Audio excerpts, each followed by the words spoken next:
fog is thick. We must be cautious. I see nothing ahead. Are we lost? The current is with us. Stay steady. Look for the shore.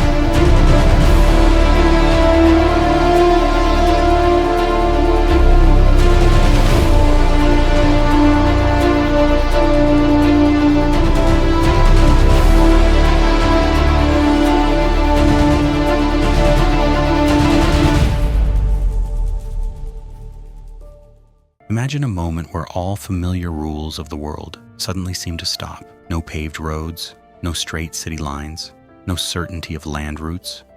Only water everywhere, and on that water lies the struggle for survival. Here, tides are the only path of movement, the only roads, the only direction. Beneath your feet is not solid ground, but a vast muddy wetland. Tall grasses, reeds, and aquatic plants sway through the mud, constantly shifting their colors and forms with the changing seasons. Standing here and looking toward the horizon, you see no mountains or city skylines, only endless water stretching silently beneath a gray and silver sky, as if reaching the edge of the world. This is the northern Adriatic Lagoon, around 400 AD. At that time, no one saw it as anything remarkable. It was one of the most ordinary and forgotten edges of the known world. Building a life here meant surviving an invisible struggle every single day. But the greatest truth of history is this: people did not come here merely to escape hardship, but to survive a collapsing reality. To understand Venice, one must first understand what it was trying to escape from. At that time, the most powerful administrative system of the Western world, the Roman Empire, was slowly collapsing from within. It was not a sudden fall, but a silent and devastating breakdown across generations. Germanic tribes crossed the Rhine and Danube into the empire. In 410 AD, the Visigoths sacked Rome, the former center of global power. Then from the eastern steppes rose a far more terrifying force, Attila the Hun. Forward! Take the city! For victory! For glory! Grab what you can! Hurry! No mercy! Burn it all! In 452 AD, Attila's forces struck northern Italy.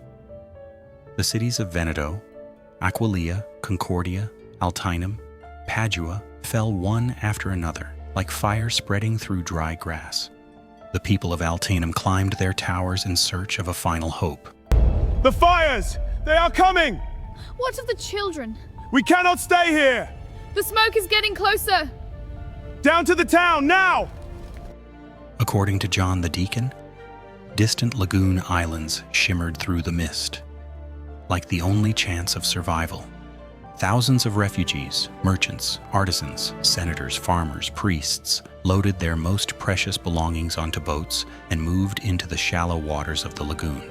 They carried not gold, but the knowledge to rebuild a civilization. The fog is thick. We must be cautious. I see nothing ahead. Are we lost? The current is with us. Stay steady. Look for the shore. It must appear soon. They left behind a collapsing civilization, facing an unknown, watery world ahead. But the question remains, where were they truly going? The lagoon they entered was not a dead or empty land.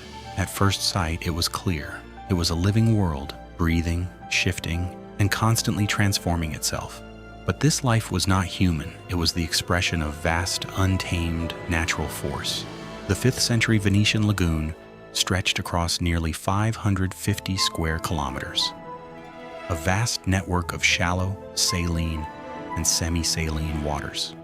Within it flowed natural waterways known as fiumi. These rivers did not flow in straight lines.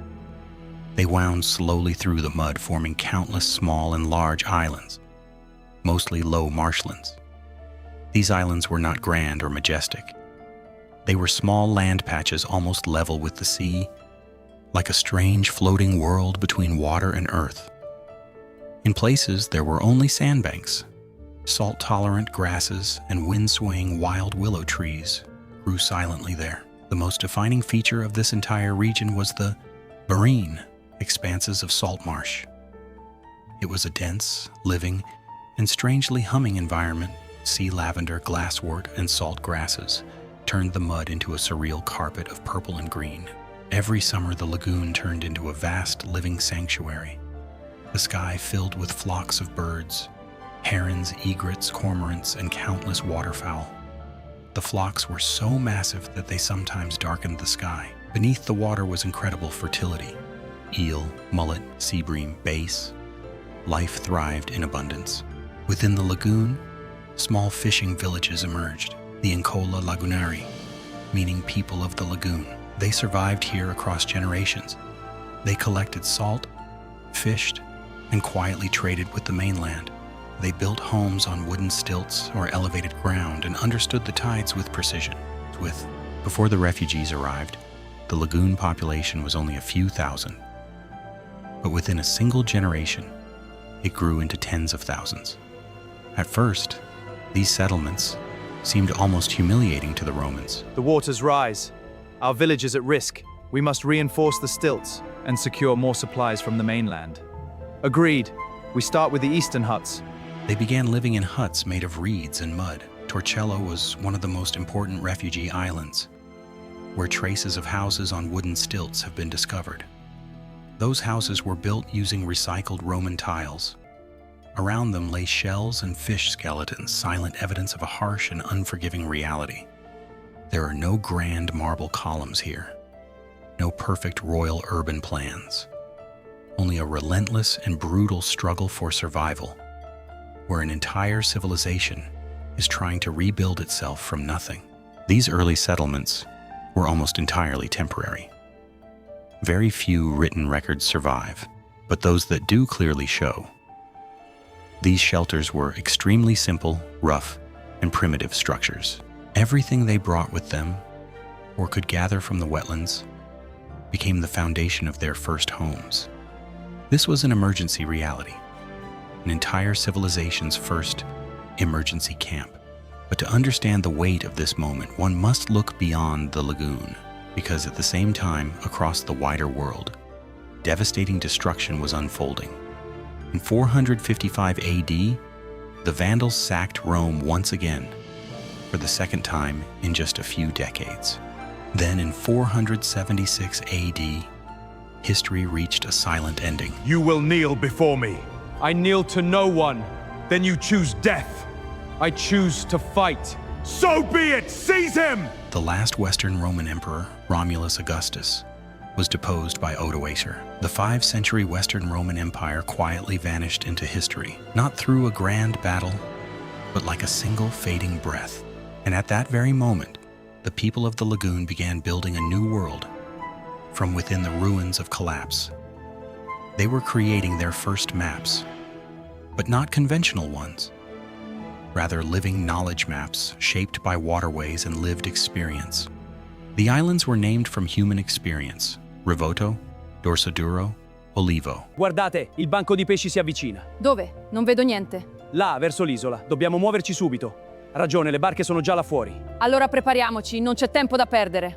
Forming the first language of this new world. By around 500 AD, between 20,000 and 40,000 people lived in these lagoon settlements, slowly becoming the builders of a new civilization. They were no longer just refugees. They had become the first architects of the future. Patience, lad. The wood speaks to us. I see, master. It needs time. Aye. Steady hands build lasting homes. I will remember. Writing history within the water itself. Only 50 years earlier, this place was nothing more than marshland and uncertain waters. The sudden arrival of so many people wasn't a normal settlement. It was a turning point in history, as if a new world was rising from emptiness itself. If you arrive in Torcello today, a quiet, nearly deserted island, just a short boat ride from Venice, you can walk straight into the 7th century. where the Santa Maria Assunta Cathedral still stands. The mosaics inside still bear witness to a time when this island was the most populated center of the entire lagoon. The golden Last Judgment mosaic on the wall seems almost alive when light falls on it. The cathedral's history goes even deeper. Its foundation was laid in 639 AD, less than 2 centuries after the first refugees arrived. The ground you stand on today is the very same where the first refugees once stood. The canal you see is the same waterway through which their first boats entered this new world. This raises a question. How do you govern frightened people scattered across chaotic, muddy islands? There was no king, and even the idea of kingship felt almost unthinkable here. Instead, a different system emerged, a republic, technically an oligarchy, yet with such strong limits on individual power that it redefined political thought itself. In 697 AD, the first Doge was elected. People of this coast, a shadow rises from the east. We cannot stand idle. We must arm ourselves. Our homes, our families depend on our strength. Paoluccio Anafesto. He ruled from the island of Heraclea, and the title Doge comes from the Latin dux, meaning leader.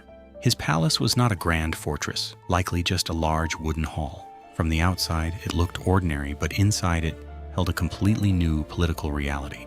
Over the next 2 centuries, the center of power gradually shifted from the scattered lagoon islands toward the northern Rivoto region, later known as Rialto. From there, a new center slowly emerged, a cluster of islands that would eventually become the city we now know as Venice.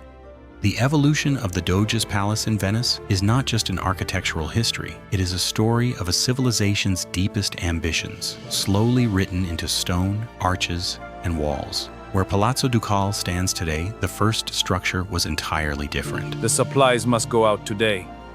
Aye, the boat is ready. The tide is turning. We should hurry. Then let's be off. In the early 9th century, under Doge Angelo Participazio, it was built as a fortress, a castrum, surrounded by towers and deep moats. It was not a symbol of beauty. Its sole purpose was survival, defending against enemies. It was the city's first identity, a reflection of harsh reality. In 976, the palace was destroyed by fire, and again in 1106. Yet each time, it was rebuilt stronger, almost as if destruction itself made it more resilient. By this time, Venice was no longer a refuge for displaced people. It had become a powerful state, eventually rising into an imperial center by the 14th century. Between 1309 and 1424, the ground floor arcade of Palazzo Ducale was built. Pointed arches resting on Verona marble columns seemed to suspend the entire structure in midair. It was a bold architectural statement, while Gothic style pulls weight and divinity downward. This palace reverses it, placing the heaviest mass above and leaving the base open and free. The design feels like a silent declaration.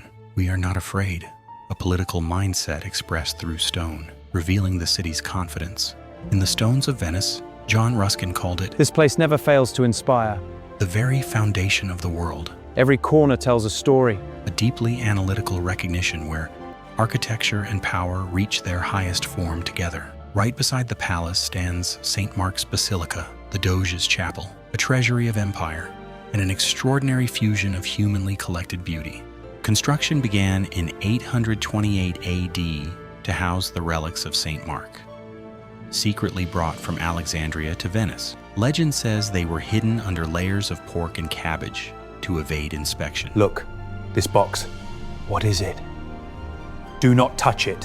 What's in there? Something dangerous. Inside the basilica, mosaics cover more than 8,000 square meters. Domes, walls, and ceilings glow as if illuminated by liquid gold. This was not built in a day. Over 4 centuries, Byzantine craftsmen, Venetian artists, and the finest artisans of the Mediterranean worked together to create it. If you stand today in the vast atrium of St. Mark's Basilica and slowly look upward, you will see Genesis, the story of creation, glowing across the ceiling in shimmering gold and deep blue mosaics. In that moment, you realize you aren't in an ordinary place. You are inside a city that once truly believed it was not just the center of the world, but of the entire universe. Because to them, that was reality, a belief deeply embedded in their architecture, politics, and identity. Venice was built by rulers and planners, but its true life was shaped by the labor, sweat, and daily struggle of ordinary people. One of the most vital parts of this system was the workers of the Venetian arsenal, the arsenalotti, who labored in the massive shipbuilding complex on the eastern side of the city. In medieval Europe, they were among the most essential labor groups, yet simultaneously, How progresses the hull? Slow, my lord. The wood is stubborn. See it done. The Republic waits for no one. some of the most overlooked. Founded in 1104, the Venetian arsenal was one of the world's first true industrial complexes. A vast walled area spanning 116 acres, larger than many modern university campuses. Here, ships were built, repaired, and assembled in a highly organized system, an early precursor to the modern assembly line. In the 14th and 15th centuries, it became one of the largest industrial workplaces in the world, employing around 16,000 to 20,000 workers. They lived in the Castello district. Keep pace. We must reach the bridge by nightfall. Narrow streets, Aye, the shadows grow long. Stay alert. The path is treacherous. tall buildings, and small courtyards. A dense neighborhood that has remained largely unchanged for centuries. Their lives were controlled and restricted, and every day was governed by the ringing bells of the shipyards. They were skilled craftsmen, carpenters, rope makers, sail makers, blacksmiths, and sailors. Each trade belonged to its own guild, with its own festivals and patron saints. Around 1306, Dante Alighieri was so overwhelmed by the arsenal that he used it as inspiration for the eighth circle of hell in his Inferno. Later, Giovanni Boccaccio described the boiling pitch and ship repairs at the Venetian arsenal, where broken ships were brought back to life through fire and labor. This was the very scene that Dante Alighieri envisioned as a terrifying image of hell. Fire, molten metal, and relentless labor together formed what felt, in his eyes, like a living nightmare. But for the workers of the Venetian arsenal, the same scene was not fear. It was pride, strength, and a symbol of survival. Yet Venice's history was not only glory. It carried deep inequality, tension, and at times violent conflict. The divide between workers and the elite was real, visible, and often explosive. At the very top of Venice stood a small number of noble families. Signori, Venezia richiede la nostra audacia. Avete ragione, Doge, ma le risorse? Le galè sono pronte, serve solo l'ordine. Allora è deciso, procediamo con l'espansione. This narrow group held exclusive political power over the city. Ordinary citizens, no matter how wealthy or skilled, had no access to political power. The doors of governance remained closed to them. In 1297, a decision by the Great Council made the ruling class hereditary, permanently fixing a list of noble families. As a result, political power became permanently locked within a single group, leaving ordinary Venetians outside the system. In Cannaregio, Castello, and Dorsoduro, resentment occasionally erupted into riots, but they were quickly suppressed. The state maintained an extensive spy network and professional security system that monitored every corner of the city. After the failed conspiracy of 1310, My lords, the terms of this treaty are grave. Indeed, we must safeguard our sovereignty. Precisely. We require amendments for our security. But we cannot delay. Our allies await. But we must be swift and wide. the Council of Ten was formed to safeguard the stability of the state. This system created a surveillance-based political culture in Venice, becoming an early precursor to modern state surveillance. The stone lion mouths on city walls symbolized this system, where citizens could submit anonymous complaints.